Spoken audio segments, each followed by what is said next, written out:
মানুষ যেদিকে থাকবে, আর তার মানুষই তো সরকার পরিবর্তন করে। গণতন্ত্রের সব থেকে বড় অস্ত্র আপনাদের হাতে আছে, আপনারা কিভাবে ব্যবহার করবেন সেটা আপনাদের উপর নির্ভর করছে। ভোটের আগের রাতে বিরিয়ানির প্যাকেট 500 টাকা শাড়ি জামা নিয়ে চলে আসলো, সব ভুলে গেলে চলবে না। ওই ইনভেস্ট করছে, যদি 5 কোটি টাকা ইনভেস্ট করে আগামী দিনেও 50 কোটি টাকা তুলবে, আপনার মাথার উপর দিয়ে তুলবে, আপনি কিছু বুঝতেই পারবেন না। দুরকম ভাবে তুলবে। একটা হচ্ছে রামপুরহাটের কথা বলছি, অবৈধ বালি পাথর টাথর বিক্রি করে দেবে, যেটা রাজ্যের কোষাগারে আসা উচিত ছিল। রাজ্যের কোষাগারে আসলে আপনার আমার লাভ হবে, সেটা লুটে নেবে, আপনি কিচ্ছু বলতে পারবেন না। কারণ বলবে তোকে 500 টাকা বিরিয়ানির প্যাকেট দিয়েছি, তুই চুপ করে বসে থাক। আর দ্বিতীয় হচ্ছে, আমি সহজ বলছি, এখন ঢালাই রাস্তা কিছু কিছু জায়গায় হচ্ছে, 8 ফুট চওড়া ঢালাই রাস্তা হওয়ার কথা থাকবে, 6 ফুট করে দেবে।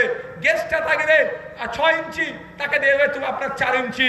যে রাস্তাটা 6 বছর 8 বছর চলার কথা ছিল, ওই রাস্তাটা 2 বছরের মধ্যে খারাপ হয়ে যাবে, ক্ষতিগ্রস্ত আপনি হবেন। এইভাবে টাকাটা তুলবে আজকে যিনি ইনভেস্ট করছেন। তাই বামপন্থী আইএসএফের না কর্পোরেট ফান্ড আছে, না হারামের টাকা আছে, না তোলাবাজির টাকা আছে, না চাকরি চুরির টাকা আছে, না বাড়ি বাজারের টাকা আছে, না কয়লা চুরির টাকা আছে, না গরু বাজারের টাকা আছে, না কাটমানির টাকা আছে। আমরা মানুষের দাঁড়ে দাঁড়ে গিয়ে নিজের মেহনতের টাকা দিয়ে আমরা রাজনীতির দল করছি। সুতরাং আমরা রাতের অন্ধকারে বিরিয়ানির প্যাকেট দিয়ে বা জামা কাপড় দিয়ে 500 টাকা দিয়ে আপনার ভোট কিনতে পারবো না।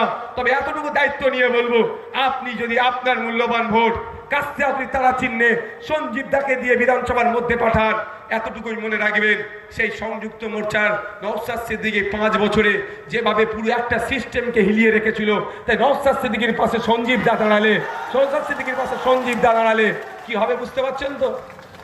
কি হবে বুঝতে পেরেছেন? দুই দাদা ভাই যদি এক জায়গায় দাঁড়ায়, বুঝতে পারছেন কি বলছি? দ্বিতীয় বক্তব্য করার আর ক্ষমতা দেখাতে পারবে না, স্বপ্নেও ভাববে না। আর এই শুভেন্দু অধিকারের রাত দিন যেভাবে বিষ উগলাচ্ছে, ওরাও ভয় পাবে, মুখে লিকোপ্লাস লাগিয়ে ঘুরবে।